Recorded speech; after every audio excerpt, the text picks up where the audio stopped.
ఓం నమః శివాయ. ఓం నమో నారాయణాయ. నరదృష్టి నివారణ కాళభైరవాయ నమో నమః. అక్షర తులాభార నవగ్రహ దేవతాభ్యో నమో నమః. హరి ఓం. మా ఛానల్కి స్వాగతం. చూస్తున్న వీక్షకులకు ప్రేక్షకులకు ప్రియ కాళభైరవ భగవద్బంధులకి స్వాగతం పలుకుతూ మమ్మల్ని ఎంతగానో ఆదరిస్తూ ఉండబడినటువంటి ప్రియ సోదర సోదరీమణులకు సనాతన ధర్మ సంరక్షకులకు సమస్త భగవద్బంధువులకి స్వాగతం పలుకుతూ అందరికన్నా ముందుగా హోలీ పూర్ణిమ శుభాకాంక్షలు. 1/3/2025 నుండి 15/3/2025 వరకు పుట్టినటువంటి వారందరికీ కూడా ముందస్తుగా జన్మదిన శుభాకాంక్షలు. గతంలో వివాహం చేసుకున్న వారికి వివాహ వార్షికోత్సవ శుభాకాంక్షలు. ద్వాదశ రాశుల్లో గ్రహ గమనాన్ని వీక్షింపచేద్దాం. వృషభ రాశిలో దేవగురు బృహస్పతి సంచార స్థితి, మిథున రాశిలో కుజ భగవానుడు సంచార స్థితి, కన్య రాశిలో కేతు భగవానుడు సంచార స్థితి, కుంభరాశిలో ఏడాది తర్వాత రవి మరియు శని భగవానుడు యొక్క సంచార స్థితి, మీనరాశిలో బుధుడు శుక్రుడు రాహు సంచార స్థితితో ద్వాదశ రాశుల్లో గ్రహ గమనాలు ఈ విధంగా ఉన్నాయి. ధనుసు రాశి వారు హోళికా పూర్ణిమ సందర్భంగా గ్రహ దోషాన్ని ఎలా తొలగించుకోవాలి, గ్రహ యోగాన్ని ఎలా పొందాలో ఈ వీడియోలో సవివరంగా సంపూర్ణంగా తెలుసుకుందాం. ధనుసు రాశిలో ఏ నక్షత్రాలు వస్తాయనగా మూలా నక్షత్రంలోని 4 పాదాలు, పూర్వాషాఢ నక్షత్రంలోని 4 పాదాలు, ఉత్తరాషాఢ నక్షత్రంలోని 1 పాదం కలిపితే ధనుసు రాశి అవ్వడం జరుగుతుంది. అలాగే చాలామందికి పుట్టినటువంటి కాల సమయంలో డేటా ఆఫ్ బర్త్లు లేనటువంటి కారణం వలన పేరు యొక్క మొదటి అక్షరాన్ని అనుసరిస్తూ ఆ రాశిని తెలుసుకునే ప్రయత్నం చేద్దాం. ఏ, యో, బా, బి, బు, ధ, బా, డా, బే అక్షరాల వారందరూ కూడా ధనుసు రాశి జాతలే.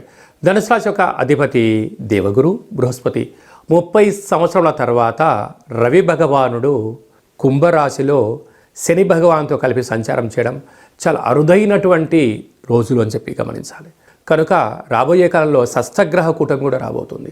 అర్ధాష్టమ బుధుడు, అర్ధాష్టమ శుక్రుడు, అర్ధాష్టమ రాహు సంచార స్థితి ఉన్నప్పుడు పరిస్థితులు తల్లకిందులయ్యే పరిస్థితి ఉంటుంది. ఆరోగ్యము, ఉద్యోగము, స్థానచలనము, వ్యాపారాలు, పెట్టుబడులు, సమయం, ఆరోగ్యం అనుకూలించలేని పరిస్థితుల్లో ఉంటుంది. ఇలాంటి కాల సమయంలోనే మీరు ఓపిక, పట్టుదల, సహనంగా ఉండాలి. కొన్ని వేల వీడియోలలో మీరు ఈ వీడియో చూస్తున్నారు అన్నట్లయితే నవగ్రహ దేవతల అక్షర తులాభార మహోత్సవ కార్యక్రమంలో పాల్గొనే సమయం ఆసన్నమైందని చెప్పి మీరు గుర్తుపెట్టుకోగలగాలి. ఈ పూజలో పాల్గొనడం వలన గ్రహదోషము తొలగి గ్రహయోగం కలిగి అద్భుతమైన ఆనందం పొందుతుంది. ఎందుకనగా 30 సంవత్సరాల తర్వాత రవి భగవానుడు శనితో సంచారం చేయడం, అలాగే రవి గ్రహ అక్షర తులాభారంలో పాల్గొనడం, శనివారం రోజున శని భగవానునికి తులాభారంలో పాల్గొనడం, 3 గ్రహాలు బుధుడు రాహు శుక్రుడు ఉండడం వల్ల కేవలం ఒక 27 సార్లు నామాన్ని స్మరించడం వలన, వ్రాయడం వలన, పూజలో పాల్గొనడం వలన గ్రహదోషం తొలగిపోతుందని చెప్పి గమనించాలి. అలాగే 6వ స్థానంలో దేవగురు బృహస్పతి శత్రు సంతానస్థితి, సప్తమంలో కుజుడు కుజదోష యొక్క ప్రభావం కనుక గ్రహాలు అంతగా అనుకూలంగా లేవు కనుక మీ జన్మ నక్షత్రం రోజున పూర్ణిమ అష్టమి తిథులందున వాగ్వివాదాలకు దూరంగా ఉండండి. మౌనం, ధ్యానం, ఏకాగ్రత, సత్ప్రవర్తన, సూర్యారాధన, ఆపై భగవంతుడి యొక్క ఆశీల వలన ఈ గడ్డు కాలాన్ని దాటవేసే మానవ ప్రయత్నం చేయండి. సాఫ్ట్వేర్ ఉద్యోగస్తులు, హార్డ్వేర్ ఉద్యోగస్తులు, యూట్యూబ్లు, వాట్సాప్లు, ఫేస్బుక్లు, క్రియేటివిటీ రంగాలుగా ఉండబడిన వారు, జర్నలిజం రంగంలో ఉండిన వారు, క్రియేటివిటీ రంగంలో ఉండబడిన వారికి చాలా ఓపిక, సహనం అవసరం అని చెప్పి గుర్తుపెట్టుకోగలగాలి. ఈ మార్చి మాసంలో అలాగనే పాల్గొన మాసంలో ముఖ్యమైనటువంటి తిథుల గురించి క్లుప్తంగా సవివరంగా సంపూర్ణంగా తెలుసుకుందాం. 6వ తారీఖున 3వ నెల 2025 తారీఖున అక్షయ కాళభైరవాష్టమి కనుక కష్టకాలంలో ఉన్నప్పుడు దైవనామస్మరణ చేయడం, ఆధ్యాత్మిక చింతన ఉండడం, గృహంలో దీపం వెలిగించడం వల్ల సకల అష్ట కష్టాలు తొలగిపోతాయని చెప్పి గమనించాలి. 13వ తారీఖున పాల్గొనమాస శుద్ధ పూర్ణిమ హోళికా పూర్ణిమ చేస్తూ ఉంటాం కనుక కామద దహన కార్యక్రమంలో పాల్గొందాం, స్వామివారి యొక్క ఆశీస్సులు పొందుదాం, అఖండ అష్ట కష్టాలకు స్వస్తి పలుకుదాం. ఎందుకనగా రంగుల హేళి అంటే ఆట అని చెప్తూ ఉంటారు. అంటే సహజ సిద్ధమైనటువంటి రంగులతోనే దయచేసి అందరూ ఆడుకోండి, కలుషితం నీటితోనే ఆడుకోండి, కళల కొత్త ప్రపంచానికి స్వాగతం పలకబోతున్నాం. ఎందుకనగా ఈ సంవత్సరానికి చివరి పూర్ణిమ అవడం వలన రంగుల హోళీ అంటారు. అంటే మనకు కొన్ని ప్రాంతాల్లో కొత్త పూర్ణిమ, వచ్చేటువంటి అమావాస్యను కొత్త అమావాస్య అంటారు. అంటే పాతదనానికి వీడుకోలు పలుకుతూ కొత్తదనానికి స్వాగతం పలుకుతూ ఉంటూ ఉంటాం.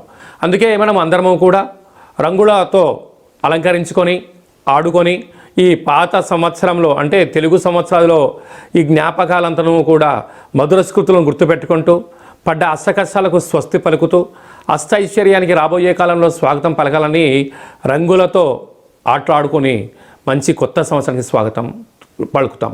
కనుక ఆడుకునేటువంటి వారందరూ కూడా దయచేసి సహజసిద్ధ రంగులతోనే ఆడుకోండి, కలుషితం లేని జీవనాన్ని పొందండి. ఎందుకనగా చాలా ప్రాంతాల్లో స్కిన్, హెయిర్, కళ్ళు ప్రాబ్లం అయిన సందర్భాలు కూడా చాలా ఉంటున్నాయి. దయచేసి ఎవరు కూడా పండగ పూట బాధపడకూడదు అనేటువంటిది మన సనాతన ధర్మం. అందరూ క్షేమంగా ఉండాలి, అందరూ ఆరోగ్యంగా ఉండాలి. పాత సంవత్సర పూర్ణిమకు వీడుకోలు పలుకుతూ కొత్త ఉగాది పండుగకు స్వాగతం పలుకుతూ కనుక మనమందరం కూడా వీలైతే శ్రీ రమా సాహిత్య సత్యనారాయణ స్వామి వ్రత పూజ కార్యక్రమంలో పాల్గొనడం, దత్తాత్రేయ స్వామి యొక్క దర్శనం, శివాలయంలో పూజా కార్యక్రమం, కాళభైరవ హోమంలో పాల్గొనడం వలన సకల అష్ట కష్టాలన్నీ తొలగిపోయి కొత్త సంవత్సరానికి స్వాగతం పలకబోతున్నాం. అందరికీ శుభం, జయం, లాభాన్ని భైరవ స్వామి ఆశించాలని కోరుకుందాం. అది కాకుండా ఇంకనూ మనం విజయం సాధించగలగాలి అని అంటే ఏం చేయాలో అనేది మీకు ఒకసారి చూపిస్తాను. ఈ యొక్క పాత్ర కంచు పాత్ర అంటారు. మనకు రాసులు 12 ఎలా ఉంటాయో 12 యొక్క రాసులను ఇందులో అచ్చు వేయడం జరుగుతుంటుంది. ఈ పాత్రను మనం ఇంట్లో ఉంచుకొని ప్రతిరోజు ఉదయం పూజ చేసిన తదనంతరము, సూర్య నమస్కారం చేసిన తదనంతరము ఇలా శబ్దం చేస్తే ఓంకార శబ్దం రావడం జరుగుతుంది.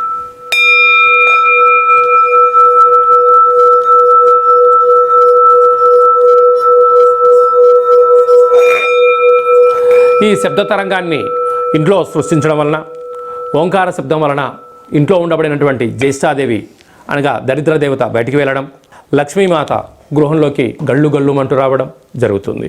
కనుక ఈ కాళభైరవ స్వామికి అక్షయపాత్ర, కాళభైరవ స్వామికి పిరమిడ్లు, డాలరు, కంకణము మీకోసం ప్రత్యేకంగా కాళభైరవ హోమాన్ని చేయించి వీడియో కాల్ ద్వారా చూపించి 27 రకాల వస్తువులతో దిష్టి తీయించడం జరుగుతుందని చెప్పి కూడా గమనించాలి.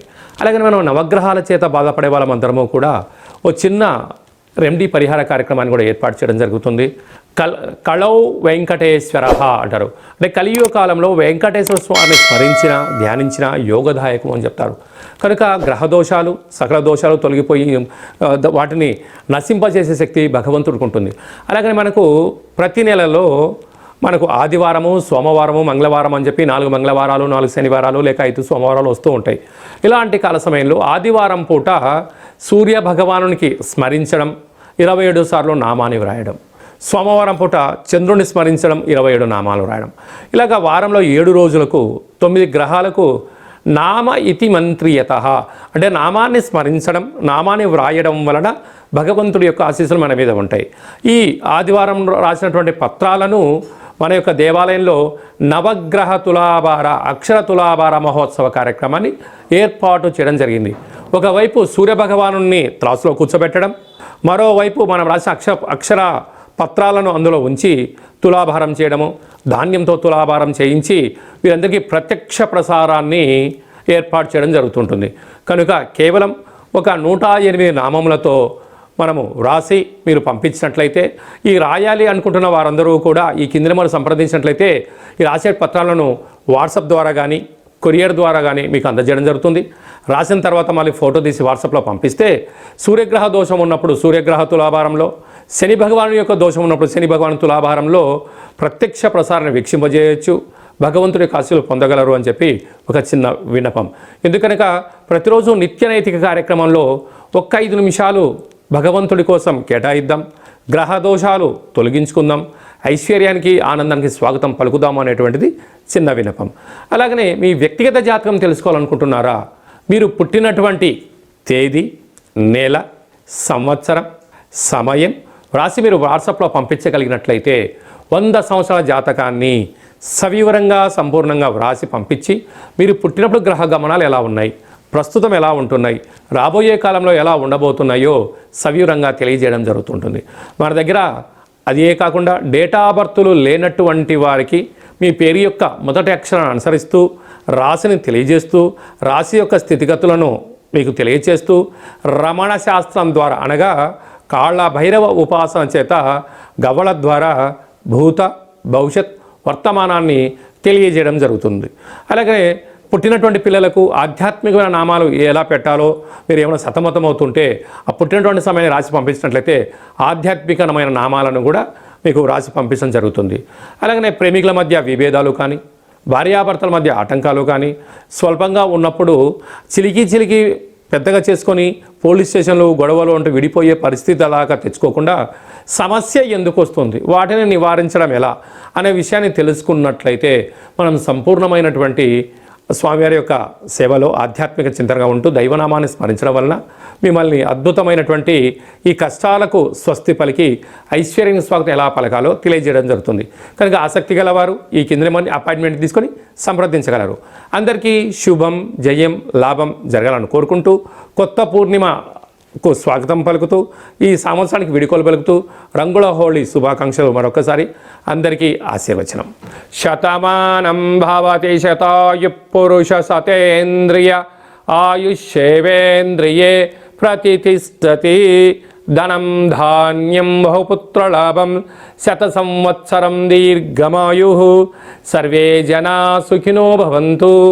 లోకా సమస్తా సుఖినో భవంతు. సర్వం నవగ్రహ దేవత అక్షరతులాభార దేవతార్పణమస్తు. హరి ఓం. ఈ వీడియో మీకు నచ్చినట్టయితే లైక్ చేయండి, షేర్ చేయండి, మా ఛానల్ని సబ్స్క్రైబ్ చేసుకోండి. మేము చేస్తున్న ఆధ్యాత్మిక వీడియోలు అందరికన్నా ముందుగా మీరు వినాలి అనుకుంటున్నట్టయితే ఆలనా బటన్ తెలియచేయండి. ఈ యొక్క వీడియోని భగవద్బంధులకు, మిత్రులకు, స్నేహితులకు చేరవేసి వారి క్షేమం గురించి కూడా మీరు ఆలోచించే ప్రయత్నం చేయండి. సర్వత్రా శుభం, జయం, లాభం కలుగుతుంది.